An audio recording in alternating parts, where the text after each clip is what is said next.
E kisa may namutang ini mga tarpulin ron nga naay Lini Robredo o kini si Vince Dizon. Kinsa may malagmit nga namutang ani. Kani mga tarpulina gipakatap man ni mahigala ron di sa Sugbo. Buhan inigagi-agi ni BBM day basig kabahin ni siguro ni Dekin. Kabahin ni kimo agi-agi mas BBM so doon na ni mga kuan. Doon na mga tarpulin nga nabutang. Buhan paghatag mahigalag idea sa mga tao unsa may inyong reaction ani. Madawat ba ninyo ni? Mukagat ba mo ani? Testing the water mga sukid dig paminaw no? Kini pag-anhin ni BBM karong adlaw unya gahapon gipamutang ning mga tarpulin malagmit dunay kalambigitan kini. Malagmit. Nya kana bang kuan ba? Aron nga makakita sa BBM pag-abot diri nga dunay mga tao nga gi-float na anga ni Lini Robredo og ni Vince Dizon. Lini Robredo, integridad aprobado. Vince Dizon, lideratong may aksyon.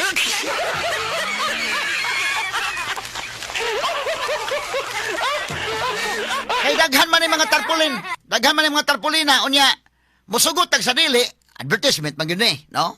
Pero wa naman ni problema ron og kuan. Now, kining mao mga tarpulin di magka basta-basta lang makamamutang og tarpulin daday kay panguhaon puno sa ga-probe day, ha? Doon na yun mga clearances diha indekin. Doon na yun mga tinawgan na nga mamutang mig tarpulin, ha?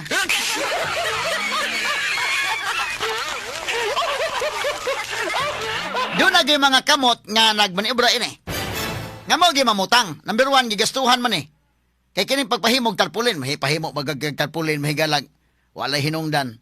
So, doon na yung tuyo gyud budgetan gyud nga pahimog tarpulin daghan man nga gi pakatap mahigala sa Mandawi City ug Cebu City kani Mandawi man ni mahigala pati daghana. So malagmit nga anha mo agi ang presidente nga makakita sang dunay mga tarpulin nga gi-float na anga ni Lini Robredo og ni Vince Dizon uroy og mo okay mga tao. Di malagmit nga sila maoy himuong tandem unya sa 2028. Straight to the point. No? Kay kini mga kailangan number 1 gigastuhan kini. Number 2 ang manpod mga kagalaan og inani nga gibutang naong ni Lini og Lini Robredo integridad aprobado. Di ba puno kasuko ni Lini kay ba Lini ani gwa ba? Ang masuko pug ka nga nindot pa sa paminawon nga ang integridad nimo aprobado. Ni daig man mga sukid ti paminaw. So og butang talawa mahibaw sa Lini ani. Pwede mo po wa mahibaw sa Lini ani. Doon na naging nagbuhat-buhat ani day. Pwede man. Pero pwede po nahibawas lining. Ikaw na daan dito nga unsa ba kay reaksyon sa mga tao. Kung kahibaw si Lini ani, di, pakatap na dito. Ugwa kahibaw, di po nasuko siya. Kay nindot man sa pagkasulti po niya integridad aprobado. Pero sa laktod nga pagkastorya, doon na yung nagasto ani. Nindot naman pagkahimo sa tarpulin. Di man ni pwede guwa magastuhay. Unya ang mga tao pa nga imong ipabutang. Kay kanang imong pa tauron sa tarpulin, okay? Di sa Fuente, dito sa Mandawi, anak. Di pa na mo sugot og sugo, ano di mo bayaran.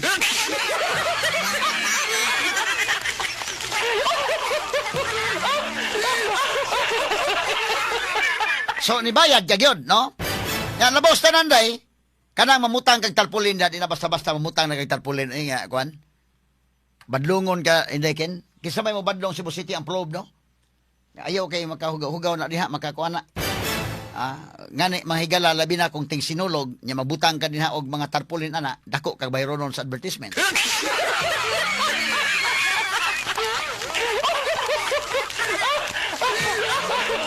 Salakad pagka-istorya kini dunay mga tao nga nagpaluyo gid ni. Nga kini ni ang mga kamot gyud nga mga gamhanan pong mga kamot nga mauna mahigalay nag-float ani unsay reaction sa mga tao. Bueno, kinini ang in fairness mahigala si Lini Robredo okay naman sad siguro na si Lini, no? Kay siya man po mga kagalaan mo doon ay chance na gid sad so far nga makabangga mahigalang Sara Duterte although layo gyud kayo iyang rating pero ikumpara nimo sa lain nga mag si John Vic Remulla layo naman. O gibutang ta mahigala si Kuan kinini ang si Risa po medyo layo rasad si Bam. So si Lini maoy ang ngayon din mahigala nga mo bangga tingali kong panalitan og naanay rating si Lini, dili pa kay taas. 28% ang iya, ang kang Sara mahigala 40%, plus butangan mahigala og kwarta sa administration, malagmit makatabang. No? Ibutan taday kay si Lini day 28%. 28.9%, ang kang Sara 48.4%. Unya kini, ug magsugod ang campaign dunay kwarta nga factor basin pagmutaas. No? Mo ni ang usa ka kwan. Unya murag wa mabutang nga ni Lacson day kay doon na may mga huhungihong sad niya kining mga lakang ni Lacson karon nga medyo lahi ning iya mahigala mga kwan ron kay doon na po'y mga gipalutaw-lutaw nga ni Lacson dekin nga malagmit pwede pod siya mo sponsoran sa admin. Kay indagan ang Lacson may gala kaduhan yan dagan pilde. Pwede pod siya mo testing og dagan nga ang admin na gyud may mapaluyo niya. Dako mang factor gyud kung admin may mapaluyo. Kay kanang administration og may mapaluyo naman ang kwarta, na ang makinaryas. Aliban kay i-carry ka mahigala sa tibok Pilipinas naa ang mga officials. Kanan anda ang mga congressmen imo guna. Kana mahigala mga mayor, mga governors, all the way down mahigala dunay gyud kay makinaryas kung ikaw kandidato sa administration. Pero opposition ka god, medyo di man lalim, no? So pagdagan mahigala ni Lacson, opposition man siya, malagmit, iyang testingan ron basin paday og kwan. Doon na may mga hungihong day nga pwede po nga sa Lacson kung may sponsoran, pwede ganig stulfusad.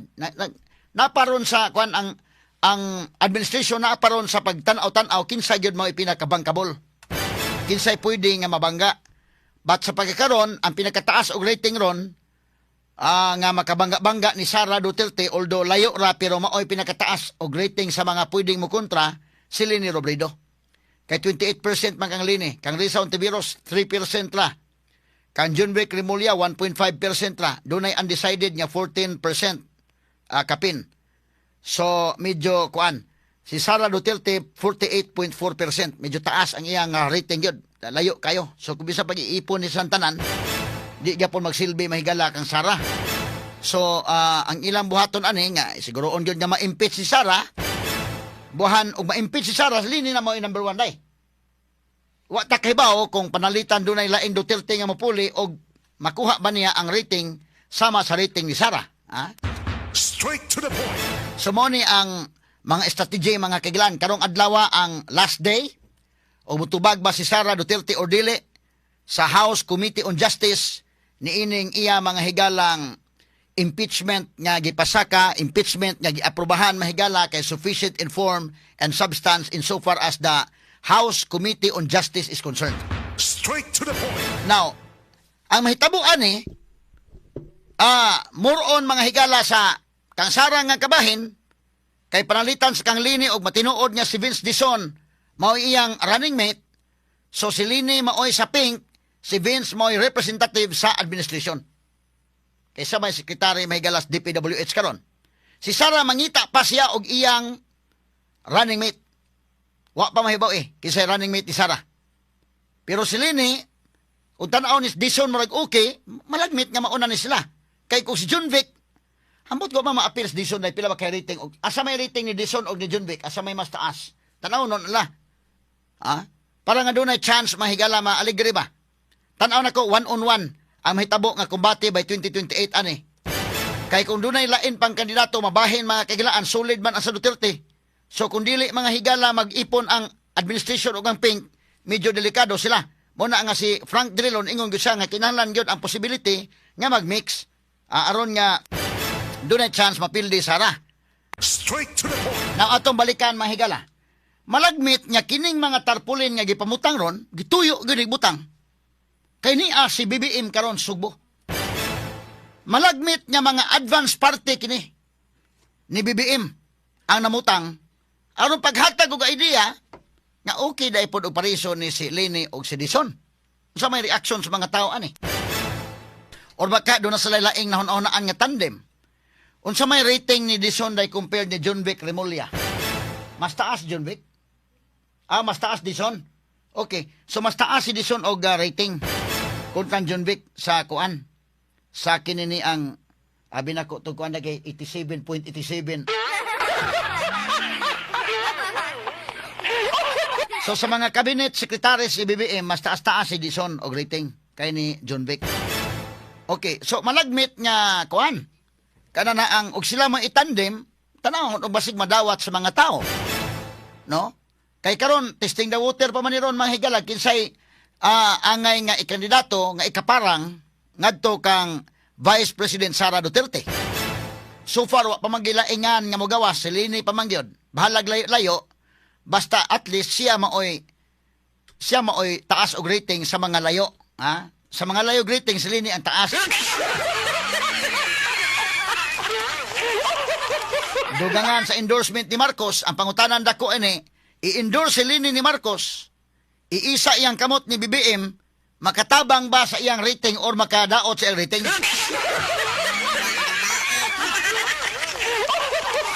Mao ni Roy dakong problema. Kay kini kung presidente mga kagalaan, kung ang presidente maayo og record, maayo og rating, maayo ang iyang trust rating, inig-endorse niya, mo follow ang mga tao. Pero inig-endorse sa presidente, mahigala ka presidente, basa daan, ang iyang kandidato nga iyang i-endorse, mapiktaran. Apiktaran. Muna nahimo, mahigala ni tabo, naagod, ubing kag administration, naani mo tanan nga mga makinaryas. Naa ang kwarta, na ang makinaryas. Pero unsa may nahitabo panahon, mahigala ang Gloria Macapagal Arroyo. Ang iyang kandidato, mahigala si Gibo Teodoro. Mautoy iyang kandidato pagka-presidente. Pero sos namunbon si Gibo Teodoro dayoy. Si Gibo, og moingon ka mga higalag leadership, okay unta tong yang leadership at the time. Karon murag nabasa-basa naman si Gibo ron. But at that time, okay ang leadership. In fact, mahigala, kuhuang ko masad ni. Kini si Gibo day. Parintir man sa noy-noy day. Kuhuang ko man ni, nag-agaw ro man sila. So, ang gipili ni Gloria Macapagal Arroyo nga iya mga higalang gi-endorse at the time si Gibo Teodoro. O kanang record anang Gibo, okay unta pod. Pero ang problema, ang nag-endorse si Gloria, perting paita sa rating ni Gloria at the time. Tungod man to sa NBN CTE scandal, pati daghana po ito may galang corruption during the Arroyo administration. So, unsay nahitabo? Namunbon mga higala kato si Gibo. Namunbon. Wa gani sa masikan indekin, sagsikan na lang. Ha? Timing sa itong panahon na may gala nga si Pinoy, ni gawas ang nga ni Pinoy kay namatay skuri. Straight to the point. Mana akong tanaw, kining pagka-presidente mga kagalaan medyo dunay sagol ni nga imong destiny ka na. Sa akong tanaw. Nga, para imo gina, para imo gyud. Nandili para imo, wa gyud. Kay, ang atong example, anak mahigala nga naningkamot gyud nga mahimong presidente nga wa gyud mahimong presidente kato si Benigno Aquino, motoy numero 1 gyud. Nga do na to ipapauli to sa kuan Pilipinas para mo parang ni Marcos. Siya mo oy dunay capacity nga mahimo mga higalang presidente against si Marcos Sr. Sus gipusil pag abot sa airport oy. Patay si Ninoy. Kisabay magdahom nga higala nga katos kuray mahimong presidente. Straight to the point. So sagol ka na destiny. Lain pa mga higala nga dunay ang ayan himong presidente rin, katos Raul Roco day. Raul Roco, pero wa gyud mahimong presidente. Namatay na lang, wa gyud. Ha? Unya, pagkahuman anak mahigala, si Pinoy, nga anak ni Cory, wa gyud na mga higalay. Walay ka amor-amor, wala gyud ka karisma-karisma. Nahimong congressman, nahimong senador, pero wa gyud kanunay mangiwit sa rating. Kisabay magdaho may gala pagkamatay ko rin ni Sulbong magmaayos Pinoy. Straight to the point. Ha? So iya pod mga higala nga destiny. Nga si Pinoy mahimo mahigala ang presidente sa atong nasod nga Pilipinas. At that time, ang kandidato mga higala ni Gloria Macapagal Arroyo, mao si Gibo Teodoro ig-agaw ra ning Pinoy. Pero kay basa man mga higala si Gloria, apektado ang iya mahigalang gi-endorse. Kinahanglan man og dunay credibility ang nag-endorse. So basa si Gloria, sus nangulilat mahigalas Gibo eh. Grabing corruption itong panahon Gloria Arroyo mahigalang administration. Pating grabe ha. Pero mas grabe ka noon ni karon day. So sa diha mga higalang gi-endorse ni Gloria si Gibo, namunbon si Gibo. Sa dihang si Pinoy na himong presidente, delikado lagi kung unsay rating sa nag-endorse. Mo na importante nga kanang mo endorse, do nagi credibility kay kung why credibility ang mo endorse. Madaot ang iya mahigalang gi-endorse. Di man maminaw mga tao. Di man maminaw. Sunod mahigala kini si Pinoy. Pagka presidente ni Pinoy, kinsa man iyang gi-endorse. Ang iyang gi-endorse nga kandidato mahigala kadto si Maruhas. Si Maruhas may iyang gi-endorse. Sa dihang iyang gi-endorse si Maruhas, si Pinoy God at the time, in fairness ha, kinis Pinoy mahigala mayong tao raman po ni Pinoy, di ni kawatan. Prangka-prangka lang pag-istorya. Ang problema lang ni Pinoy ang iyang decision making. Medyo dito siya medyo kuan lang pero tandog niya. Pagsugod pa lang gudaan sa administration, gihamok dayon siya mahigala sa Lunita crisis. Kinumdum mo katos Captain Rolando Mendoza, di ko kalimot dahil kay ato mo gutong kuan ko may nag-cover at the time. Sus na palpak dayon mahigala sa Pinoy at the time. May gala kay naka-recover gamay pero palpak ang iyang decision making at the time ba dili paspas bitaw nga unsay buhaton anang panahon sa hostage crisis. Nangamatay to mga tourist Hong Kong tourists mahigala dito sa Lunita tungod atong hostage crisis nga wa masulbad nila. To daghanang patay na matay no to si Captain Rolando Mendoza sad. Pero nakita pa dito may galang atong pulis, ang atong performance atong pulis og hostage taking problema nako. Mao na nga ang atong KBP code indikin na gi-amend ang atong KBP code ang coverage sa media tungod adtong maong panghitabo. Nadaot ang iyang rating bago pa lang gani siya ang paglingkod. Pero ate sa ka-survive siya. Balikon ko na kinis Pinoy o kinis Kore. In fairness nila may gala okay lang ilang record wa sila record pagpangawat. Ang desisyon lang. Kini si Pinoy pagdayon human sa termino nadaot siya sa SA 44. Mutoy nadaot niya. Pagkadaot siya ang rating sa 44, ang iyang credibility affected. Pag endorse niya Maruhas, hasus Ginoo ko. Namunbon sa Maruhas eh. Although in fairness to Maruhas day sikan ba siya day? Sikan ba siya? Lahit ni Gibo, kasi Gibo day. Wa man idaog si Pinoy ang ikaduha adto si Irap Indekin. Nya si Bilyar motos sa mga kuyuga nga nanagan. Si Gibo namunbon, bisag kandidato ka sa administration niya namunbon ka. Ang kanihinoon kang Maruhas, pagdagan mahigalang Maruhas kay si Pinoy ni Qualport, in fairness si Pinoy tuman po siya sabot. Kay ang ilang kandidato at datayan ko si Maruhas man, unya, pagkamatay ni Cory ni sulbong man si Pinoy, so nagkasabot sila nga si Pinoy lang atong kandidato pagka-presidente, si Mar maoy busy. Taas kay mga ratings na si Pinoy si Mar. Si Mar taas po kay rating kay sakripisyo to yung gimo nga ni slide down siya to Pinoy. Hisos gipildi mang binay. Straight to the point. Gipildi mang binay. Na laing nangandoy nga mga presidente na katos binay. Nangandoy sa mga presidente lang. Tuo gipita tungkuan niya presidente ng binay. Ay gi-attack mga higala, demolition job siya, nadutlan si Binay. Nadutlan. Si Maruhas, mao iyang gi-endorse ni Pinoy, pero kay affected naman ang rating ni Pinoy. Pag affected siya ang rating, napiktaran po si Maruhas. Muna karon nga importante ang mo endorse, o kanang endorsement, pagtabang ba na sa kandidato or kiss of death na sa kandidato. Muna hunahunao ni Lini Robredo ron. Ha? O mo pa-endorse siya mahigala ni BBM, makatabang ba niya ang endorsement ni BBM or makadaot niya ang pag-isas kamot niya ni BBM? Mao na iyang hunahunaon yung maayo. Straight to the point. Sa akong balikan, ang endorsement mahigalang GMA, nga basa kaayo atong pahigayon na, nakaapiktar sa iyang gi-endorse nga si Gibo Teodoro. Ang endorsement ni Pinoy nga nabasa niya atong higayon na, nabasa si Pinoy kay dayon exit niya mahigala na hitabo man ang SA 44, moto nakabasa niya, tiurok sa iyang rating, napiktaran ang kandidatura ni Maruhas. Straight to the point. Pero kadto mga panahon na sad, panahon ni Pinoy nga nidagan siya, namatay si Cory adto. Isulbong na sa tos Pinoy, man makaingon ka nga, para iya gyud distansya diha. Unya kadtong kang Duterte ni kalit pod mga higalag, abot si Duterte. Di bisag giunsa pa nila mahigalas Maruhas og agak-agak gyud. Sila si Villar, sila mo'y nagbangga at itong panahon na. Si Irap, ni kalit si Duterte may galag sulbong, nangapildi silang tanan. So, ang taas og rating mahigala nga, ang power of endorsement, katong taas og rating, taas og trust rating. Manang kabantay mo, nga ito milabay mahigala nga midterm election, taas og endorsement power si Sara Duterte, ikumparar ni mong BBM. Nga naman taas mang rating Sara. Kamantay mo sa mga gipang-endorse si Sara. Kisa man si Bato, si Bungo, si Marcolita, mismo gani si Amy Marcos o si kinini ang